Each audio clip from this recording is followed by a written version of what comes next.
Bonjour à toutes et à tous, chers frères et sœurs.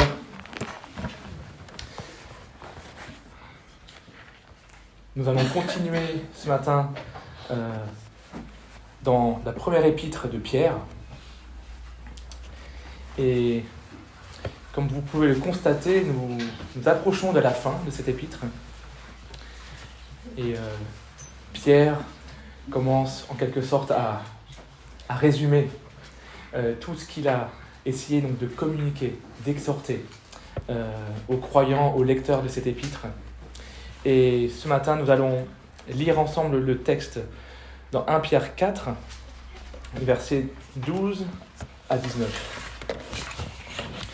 Donc 1 Pierre 4, des versets 12 au verset 19.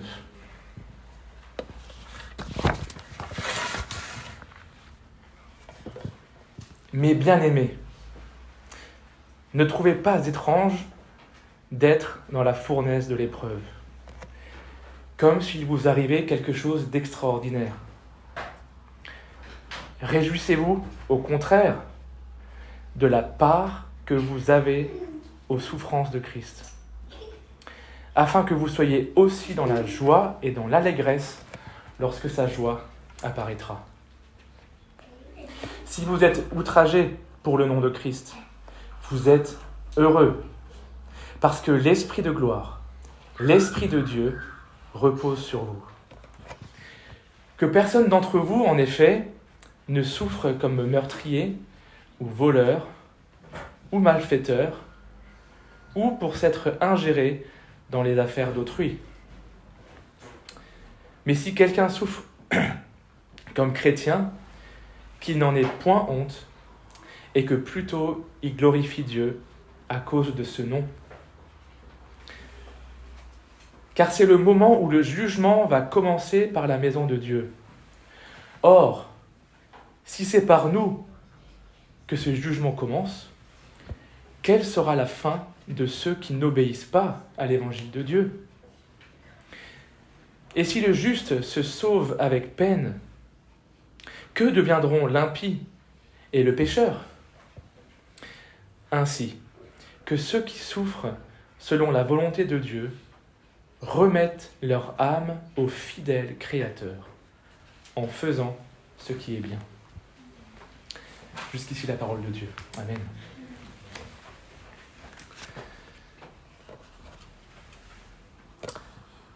Un texte à première vue, je veux dire, dur à entendre. En tout cas, Pierre nous communique des réalités liées à la souffrance du croyant et du chrétien, liées à la persécution, qui peuvent être, d'un point de vue humain, dures à entendre. Et nous allons essayer de voir en quoi Pierre, ici, est en train de nous encourager et de nous exhorter à ne pas regarder les choses que nous vivons de notre point de vue, d'un point de vue humain, mais de ce que Dieu veut et de ce que Dieu fait. Quelques rappels généraux sur l'épître de 1 Pierre. Tout au long de l'épître jusqu'à maintenant, un bon nombre de prédications, de textes ont porté sur les souffrances des chrétiens, les souffrances des croyants dans leur vie sur terre, dans leur marche chrétienne. Et à travers cette réalité que Pierre met dans cette épître en avant, il veut nous rappeler quelle est l'espérance éternelle qui s'attache à notre vie, qui s'attache à notre appel, quelle est la joie que nous sommes appelés à trouver, non pas dans ce monde, non pas dans notre confort quotidien, mais cette joie dans l'épreuve que nous trouvons en Jésus. Dans le sens où Jésus nous a précédés en toutes choses. Le terme de la souffrance et tous ces termes dérivés reviennent 21 fois dans cette seule épître de Pierre. 21 fois en 5 chapitres. C'est un beau score. Hein ? Et troisième rappel, le fil conducteur à travers tout cela, dans nos épreuves, dans nos souffrances, à travers la persécution, Pierre vous encourage à faire le bien, quoi qu'il en coûte, parce que c'est la volonté de Dieu. Dimanche dernier, Matthieu nous a apporté la parole sur le texte précédent, versets 7 à 11. La fin de toute chose est proche. Et dans ces temps de la fin, Matthieu nous a rappelé l'importance pour nous de nous préparer en veillant et en priant, avec sagesse, avec sobriété. Et on nous a rappelé 4 disciplines de la vie chrétienne que Pierre nous mentionne de ces versets 9 à 11 et 7 à 11, et il commence par la prière. Vaquer à la prière en restant sobre et sage, en nous aimant d'un amour ardent les uns pour les autres, en nous accueillant les uns les autres, en exerçant l'hospitalité sous toutes ses formes. Pas que invité chez soi. Vous vous rappelez du mail que cet ami de maths a reçu, par exemple. Et enfin, dans le service. De mettre son don au service du Seigneur. Tout ceci peut résumer cette injonction de faire le bien, coûte que coûte. Jusqu'à ce que le Seigneur revienne, ou jusqu'à ce que le Seigneur nous reprenne.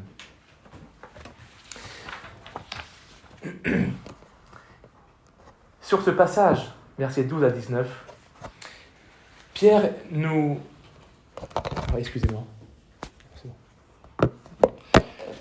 Pierre nous apporte une dernière exhortation dans cette épître quant à l'attitude des croyants à adopter face ou dans la persécution et les souffrances terrestres.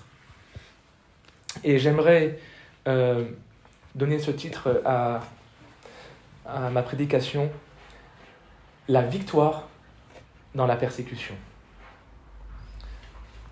4 attitudes à adopter dans la persécution et la souffrance pour obtenir la victoire. Je vais tout simplement, au fil de ce texte, essayer de voir ensemble 4 attitudes que Pierre nous encourage à adopter dans la persécution et dans la souffrance. En relisant le verset 12, « Mais bien-aimés, ne trouvez pas étrange d'être dans la fournaise de l'épreuve, comme s'il vous arrivait quelque chose d'extraordinaire. » Un court rappel du contexte historique à l'époque où Pierre rédige cette lettre. L'empereur romain de cette époque, dans les années 64 après Jésus-Christ, était Néron. Et Néron est connu comme étant un des empereurs les plus cruels, les plus sanguinaires, et en particulier envers la communauté chrétienne. Imaginez un soir d'été, un été caniculaire, et oui, déjà à l'époque, année 64 de notre ère, un énorme incendie se déclenche dans Rome, et du fait que toutes les maisons en bois étaient les unes contre les autres, et très peu d'espace, une grande partie de la capitale est partie en fumée, et pas que les maisons. Beaucoup de rumeurs se propageaient dans la capitale et dans l'Empire, et qui disaient que c'est Néron lui-même qui a voulu et qui a déclenché lui-même cet incendie. Lui qui voulait, dans ses ambitions politiques et autres, réurbaniser complètement la ville. Et pour faire taire ces rumeurs, et là je parle de rumeurs, parce qu'il y a plusieurs positions des historiens qui disent que oui, certains disent que effectivement c'est vrai, d'autres disent que ce n'est pas Néron lui-même qui a déclenché. Je ne veux pas rentrer dans ce débat-là ce matin, mais pour faire taire ces rumeurs, Néron accuse la communauté chrétienne d'être à l'origine de cet incendie, et il va commencer une persécution cruelle envers les croyants, envers les chrétiens, qui vivaient leur foi, dans Rome en particulier, mais également plus loin, dans l'Empire. Alors, ce que nous savons, c'est que l'épître de Pierre avait été écrite dans cette période, mais il est dur pour nous d'être certain qu'elle y a été écrite avant ou juste après cet incendie dans Rome. En tout cas, Pierre, dans ce premier verset, donc verset 12 de notre texte d'aujourd'hui, il nous parle de cette fournaise de l'épreuve. Est-ce que nous pouvons, en tout cas, voir à travers cette image que Pierre prend dans ce verset, c'est un parallèle avec cette prophétie dans le livre de Malachie. Et je vais lire Malachie 3, versets 1 à 3. « Voici, j'enverrai mon messager, il préparera le chemin devant moi. Et soudain entrera dans son temple le Seigneur que vous cherchez, et le messager de l'alliance que vous désirez. Voici, il vient, dit l'Éternel des armées. Qui pourra soutenir le jour de sa venue? Qui restera debout quand il paraîtra? Car il sera comme le feu du fondeur, comme la potasse des foulons. Il s'assiera, fondra et purifiera l'argent. Il purifiera les fils de Lévi, il les épurera comme on épure l'or et l'argent, et ils présenteront à l'Éternel des offrandes avec justice. » Et un autre texte dans la suite de Malachie, Malachie 4, verset 1. « Car voici le jour vient, ardent comme une fournaise. Tous les hautains et tous les méchants seront comme du chaume. Le jour qui vient les embrasera, dit l'Éternel des armées. Il ne leur laissera ni racine ni rameaux. » Nous allons revenir dans un second temps sur ce texte dans cette prédication ce matin. Parce que Pierre, à travers ces 7 versets, on peut vraiment dire qu'il se repose, en tout cas en partie, sur ce texte de Malachie, sur cette prophétie de Malachie. D'une part, Malachie 3, il est fait référence ici d'un feu purificateur pour le peuple de Dieu, pour, là en l'occurrence, les fils de Lévi, le peuple d'Israël, les disciples de Jésus-Christ. Et Malachie 4, il nous est fait référence ici d'un feu dévastateur pour les incroyants, pour les païens, pour ceux qui refusent l'autorité divine et qui pratiquent le péché, qui pratiquent le mal. Pierre, ici, il nous encourage dans une première attitude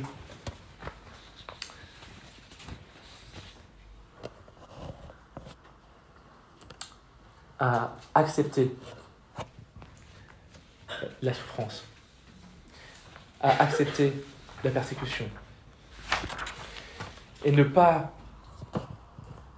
se laisser surprendre ou ne pas se dire quelque chose qui ne devrait pas m'arriver ou qui ne devrait pas arriver à nous en tant que chrétiens, puisque maintenant nous sommes en Dieu.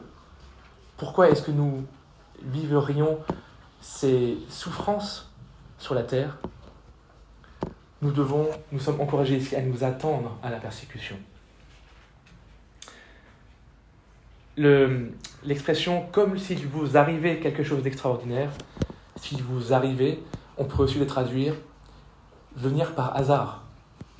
Comme si effectivement la persécution, la souffrance que nous pouvons vivre sur cette terre viendrait du hasard, serait effectivement une sorte de loterie, et que ça tomberait sur l'un et pas sur l'autre, et que finalement on rentre dans une sorte de fatalité face à cela. Mais là, Pierre nous dit, ne trouvez pas étrange d'être dans la fournaise de l'épreuve. Ne trouvez pas, étrange que ces épreuves surviennent dans vos vies. Ce n'est pas quelque chose d'extraordinaire. C'est simplement Dieu qui le permet. Qui le permet dans nos vies pour parfaire son œuvre, pour nous purifier par son feu. Et nous allons voir à travers ce texte cette exhortation, effectivement, ce passage par le feu, cette vie que nous vivons à travers le feu, comme fil conducteur de ce texte. La deuxième attitude que Pierre nous encourage à adopter dans la persécution et dans la souffrance, c'est se réjouir. C'est pour ça que je disais, d'un point de vue humain, ce texte, il est dur à entendre, et même à comprendre. Et nous avons déjà vu plusieurs fois cette expression et cet encouragement dans l'épître de Pierre, de trouver notre joie dans l'épreuve, cette joie que nous trouvons en Jésus, lui qui nous a précédés en toutes choses. Et au verset 13, Pierre dit « Réjouissez-vous au contraire de la part que vous avez aux souffrances de Christ. » De la part que vous avez aux souffrances de Christ. Le fait que nous participons aux souffrances de Christ. Cela veut également sous-entendre qu'il y a également une récompense à la clé, qu'il y a aussi une communion qui se développe de plus en plus intime avec notre Seigneur Jésus. Nous participons aux souffrances de Jésus qui, lui, a souffert pour nous en premier. Et à travers cette expression de la part, cela est pour nous quelque chose de tellement réconfortant. Savoir que nous ne souffrons pas pour rien. D'une part, nous souffrons pour le Seigneur Jésus. Et dans nos souffrances, dans notre persécution que nous pouvons vivre sur cette terre, nous le vivons à travers les souffrances de Christ avec le Seigneur. Et dans quel but ? Pour quelle finalité ? Afin que vous soyez aussi dans la joie et dans l'allégresse lorsque sa gloire apparaîtra. Et cette tension du déjà et pas encore, nous la retrouvons souvent dans l'épître de Pierre. D'une part, il nous encourage à nous réjouir dans l'actuel, à nous réjouir dans l'instant, dans le présent, dans ce que nous vivons maintenant. Et de l'accepter comme venant du Seigneur, ne pas effectivement se révolter contre cela. Et également, dans le même temps, garder cette espérance vivante, cette espérance future de la joie de retrouver Christ quand sa gloire apparaîtra. Déjà à l'époque, Pierre nous prêchait la fin des temps. Du moment que Christ était remonté au ciel à la droite de Dieu, la fin des temps était là. Et Pierre nous le dit dans la deuxième épître, que seul Dieu le Père sait le jour et l'heure où Christ reviendra nous chercher. Donc les apôtres, Pierre, Paul, Jean, ces apôtres qui enseignaient les croyants, les frères et sœurs, dès cette époque-là, nous préparaient à la fin des temps. Restons sobres, sages, prions, aimons-nous les uns les autres. Voilà, tous ces encouragements à faire le bien pendant qu'il est encore temps et nous réjouir de ce jour où Christ reviendra nous chercher quand sa gloire apparaîtra. Est-ce qu'on s'imagine ? Est-ce que dans nos vies supra-actives, parisiennes en l'occurrence, est-ce que parfois on se pose et on s'arrête devant le Seigneur et nous dire « Seigneur, je veux d'une part me réjouir de ce que je vis en ce moment, de me réjouir en toi, et d'autre part, Seigneur, montre-moi, mets-moi dans mon cœur également cette espérance, ces rappels de ce qui est à venir, et que je m'accroche à cela, et non pas que je me décourage à travers les épreuves de la vie. » 1 Pierre 1, verset 6. C'est dans ce salut à venir, où nous vivrons la libération définitive et totale sur le péché, c'est là ce qui fait votre joie, quoique maintenant, puisqu'il le faut, vous soyez attristés pour un peu de temps par diverses épreuves, afin que l'épreuve de votre foi, plus précieuse que l'or périssable, qui cependant est éprouvé par le feu, le thème du feu revient, et pour résultat la louange, la gloire et l'honneur lorsque Jésus-Christ apparaîtra. Donc là, on est à la fin de l'épître et Pierre nous rappelle cette chose-là. chapitre 1, chapitre 4. Et au verset 14 maintenant, si vous êtes outragés pour le nom de Christ, outragés, ce qui veut dire méprisé, moqué, humilié, fustigué. Si vous êtes outragés pour le nom de Christ, vous êtes heureux. Parce que l'Esprit de gloire, l'Esprit de Dieu repose sur vous. Et on voit encore ici l'enseignement de Jésus qui ressort dans ce que Pierre nous communique. Est-ce que ça vous rappelle un enseignement de Jésus qui commence par heureux, heureux ceux, heureux ceux, heureux ceux. Dans les béatitudes, sur la montagne, Jésus enseignait la foule et ses disciples, et on peut voir au verset 10, Matthieu 5, verset 10 à 12, « Heureux ceux qui sont persécutés pour la justice, car le royaume des cieux est à eux. Heureux serez-vous lorsqu'on vous outragera. » Ah, on retrouve le même terme. Heureux serez-vous lorsqu'on vous outragera, qu'on vous persécutera et qu'on dira faussement de vous toutes sortes de mal à cause de moi. Réjouissez-vous et soyez dans l'allégresse, parce que votre récompense sera grande dans les cieux. Car c'est ainsi qu'on a persécuté les prophètes qui ont été avant vous. Et celui qui nous a précédés en toutes choses, Christ, a vécu pleinement, de manière la plus injuste, cette persécution. Et donc, dans ce texte, Pierre reprend cet enseignement de Jésus. Et nous avons dans la parole plusieurs exemples de personnes qui ont préféré leur allégeance au roi, à leur roi, au Dieu d'Israël, au Dieu créateur. Moi, je pense aux amis de Daniel, qui ont été envoyés dans la fournaise ardente parce qu'ils ne se sont pas inclinés devant cette statue faite par le roi Nebuchadnezzar. Ils ont refusé d'adorer un autre Dieu minuscule que leur Dieu, le seul Dieu. Ils ont été envoyés dans la fournaise ardente. Et un ange, en tout cas un être, était au milieu d'eux, dans la fournaise ardente. Il les a préservés de toute brûlure. Même les cordons de leurs vêtements n'ont même pas brûlé. Ils ne sentaient même pas le brûler en ressortant de la fournaise ardente. Jésus, ou un ange de l'Éternel, était avec eux.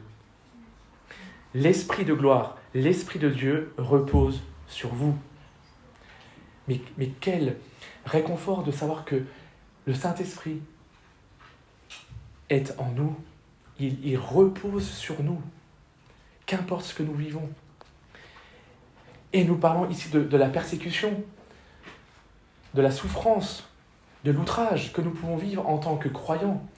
Et je pense qu'en France, nous ne sommes pas assez au fait de ce que cela peut être. Parfois, nous pourrions dire, ça se passe toujours bien loin de la France, cette persécution des chrétiens. Et bien, je dois vous dire que non. Ici même, sur Paris, dans nos familles françaises, des fils, des filles, des enfants peuvent être simplement chassés de la famille parce qu'ils ont confessé Christ comme leur Sauveur et Seigneur. Nous avons dans notre Église des témoignages de frères et sœurs qui vivent le rejet de leur famille pour le nom de Christ. Mais Pierre ici est en train de nous dire, le Seigneur, il est avec vous par son esprit. Et vous êtes heureux. Troisième attitude que Pierre nous indique dans ce texte, c'est aussi apprendre à discerner l'origine de la persécution. Et avant d'arriver sur le verset 17, Pierre nous rappelle encore une nouvelle fois de nous concentrer à faire le bien. Verset 15. « Que personne d'entre vous, en effet, ne souffre comme meurtrier, voleur, malfaiteur. » Et il rajoute « ou pour s'être ingéré dans les affaires d'autrui. » c'est intéressant que Pierre, il rajoute dans cette liste de péchés capitaux. Quand on dit capitaux, c'est qu'à l'époque, dans l'Empire romain, voler, tuer, faire un méfait, merci, la peine était la mort. Et il rajoute, ou pour s'être ingéré dans les affaires d'autrui. Et on pourrait se dire, mais qu'est-ce que ça a à faire dans cette liste ? Tout simplement, je pense, et en tout cas ça m'a fait rappeler ce texte dans 1 Pierre 2 et 3, où Pierre nous exhorte à rester soumis aux autorités et à faire le bien.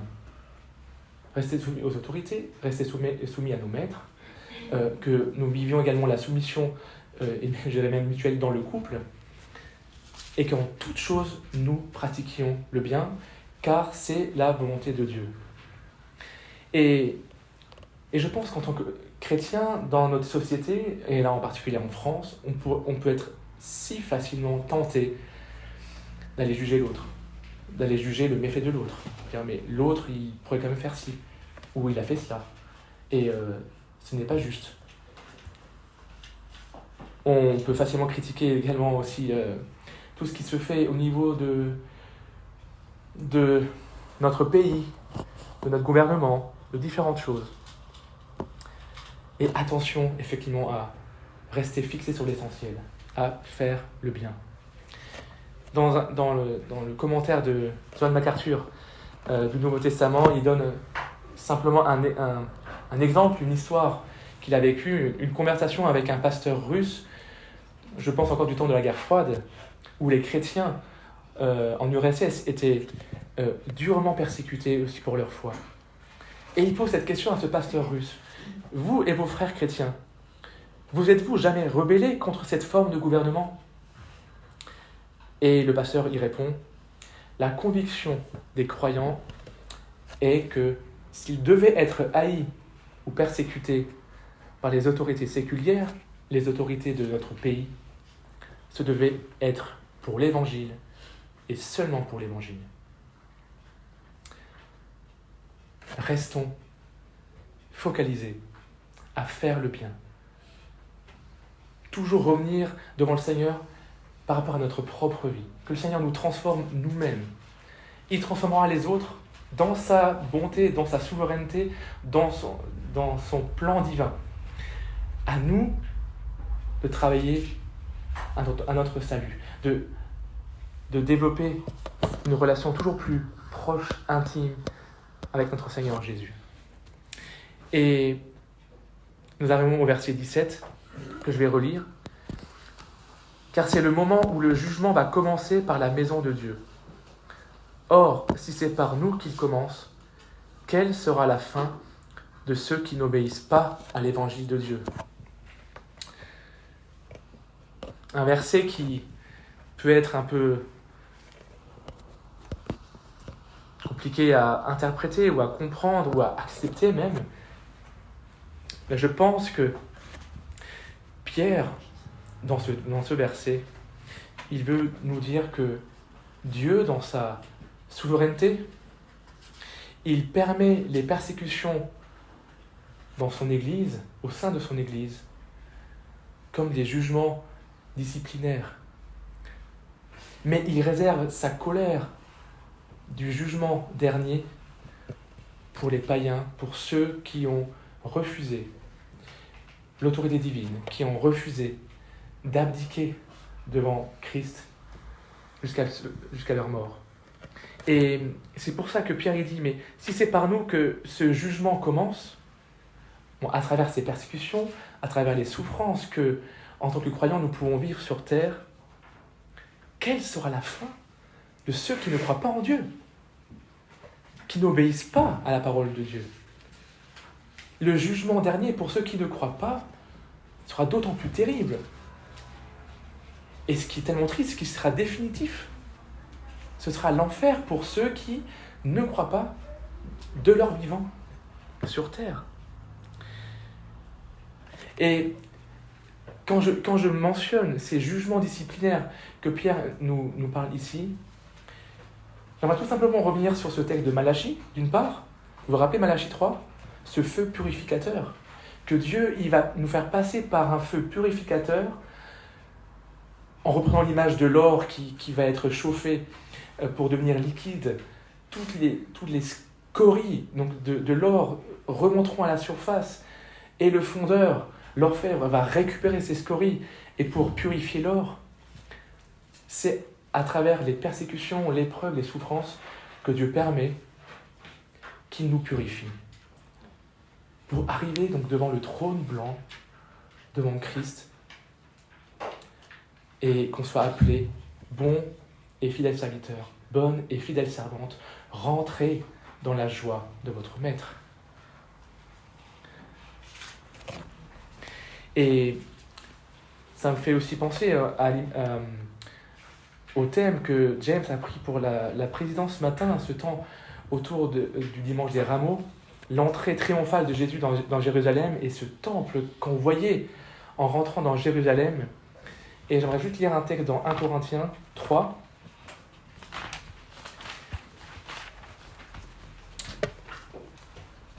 « 1 Corinthiens 3, 9 à 15. « Car nous sommes ouvriers avec Dieu. Vous êtes le champ de Dieu, l'édifice de Dieu. Selon la grâce de Dieu qui m'a été donnée, » donc c'est Paul qui parle aux Corinthiens, « j'ai posé le fondement comme un sage architecte et un autre bâtit dessus. Mais que chacun prenne garde à la manière dont il bâtit dessus. Car personne ne peut poser un autre fondement que celui qui a été posé, savoir Jésus-Christ, qui est cette pierre angulaire dont nous avons encore entendu parler ce matin. Or, si quelqu'un bâtit sur ce fondement avec de l'or, de l'argent, des pierres précieuses, du bois, du foin, du chaume, l'œuvre de chacun sera manifestée, car le jour la fera connaître, parce qu'elle se révélera dans le feu, et le feu éprouvera ce qu'est l'œuvre de chacun. Si l'œuvre bâtie par quelqu'un sur le fondement subsiste, il recevra une récompense. Si l'œuvre de quelqu'un est consumée, il perdra sa récompense. Pour lui, il sera sauvé, mais comme au travers du feu. L'Église, cet édifice vivant, Dieu permet qu'il soit, cet édifice, éprouvé par le feu. En tant qu'Église, il faut que nous soyons prêts et conscients que nous passerons par des temps d'épreuve et de persécution, mais que cela est dans le plan de Dieu, pour nous parfaire, pour nous purifier, pour éliminer également les œuvres qui ne sont pas à sa gloire, pour consumer ce qui ne le glorifie pas, pour supprimer de nos habitudes, de nos tendances, de notre vieille nature, des choses qui attristent l'esprit et que l'on garde uniquement les actions, les œuvres, les attitudes, les disciplines qui glorifient Dieu. Et cela nous concerne tous, nous tous ici présents. Nous vivons différentes épreuves. Ça peut être aussi la maladie, ça peut être la faiblesse, ça peut être le deuil. Et encore, il y a 2 semaines, j'ai appris un décès brutal d'un ami d'enfance, tué en moto, refus de priorité, père de 4 enfants, croyant.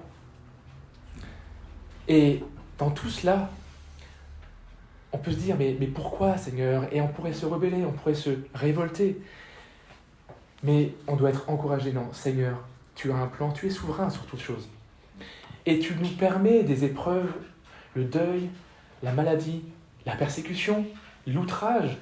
Ça peut être même en France, au travail. Ça peut être la discrimination. Soyons heureux. Parce que nous souffrons pour Jésus. Et si nous passons par ces épreuves, Dieu le permet parce qu'il sait que nous pourrons également en sortir. Il nous rendra victorieux dans l'épreuve, victorieux dans la persécution. Parce que l'Esprit de Dieu repose sur nous. Et enfin, une 4e attitude dans laquelle Pierre nous encourage à vivre, s'en remettre à Dieu. Verset 19. Ainsi que ceux qui souffrent selon la volonté de Dieu remettent leur âme au fidèle Créateur en faisant ce qui est bien.